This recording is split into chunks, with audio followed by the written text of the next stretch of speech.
भाजपच्या ऑफर आलेल्या आहेत, मात्र भाजपमध्ये जाणार नाही असं अभिजित दिपकेंनी म्हटलंय.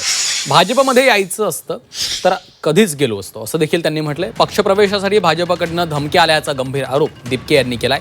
भाजपकडून आई वडिलांना देखील धमकावण्यात आल्याचा आरोप केलेला आहे. त्यांचे ऑफर आलेत मला.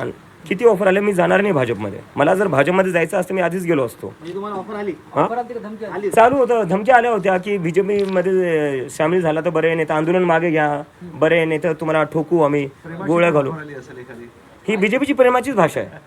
ही संघाची आणि बीजेपीची प्रेमाचीच भाषा आहे की तू ये नाही तर तुझं काहीतरी करून टाकू आम्ही. हे त्यांचं प्रेम हेच आहे.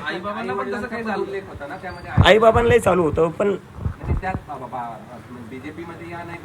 हो आई बाबाचं पाहून घेऊ आम्ही, तुझ्या घरी जाऊन पाहून घेऊ. तर तुम्ही माझ्यावर काय करणार? तुम्ही माझ्या म्हणजे तुम्ही भीती एका 30 वर्षाच्या मुलाला, नरेंद्र मोदीच्या तर मला वाटतं मी नातवाच्या वयाचा असेल, अमित शहाच्या नातवाच्या वयाचा असेल मी. तुम्ही तुमच्या नातवाच्या मुलांना अशा धमक्या देतात, लाज वाटली पाहिजे तुम्हाला. म्हणजे काय करताय तुम्ही?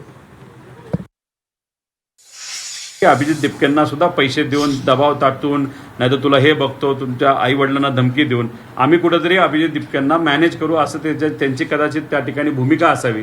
पण मग जसं त्यांना एक पहिला फटका हा राजीनामा घेण्याच्या बाबतीत झाला, तसाच दिपकेंनी सुद्धा आता स्पष्ट केलंय की मला पैसे नाही तर दबाव टाकण्याचा जो प्रयत्न केलाय, मग कुठं ना कुठेतरी भाजप घाबरली आहे एकजुटीला आणि ते कुठेतरी कव्हर अप करायचं. आणि अशा एका व्यक्तीला जसं आपमध्ये तो होता, काय त्याचं नाव, चड्डा आता कुठे संपून गेला. चड्डाला तसंच त्यांनी त्यांच्याकडे गेलं. त्यांना वाटलं चड्ड्याला विकत घेता येतं तर ह्यालाही विकत घेता येतं. पण अभिजित दिपकेंनी तसं लोकांच्या बाजूने अजूनपर्यंत ठामपणे ते उभे आहेत. त्यांचं मी अभिनंदन करतो.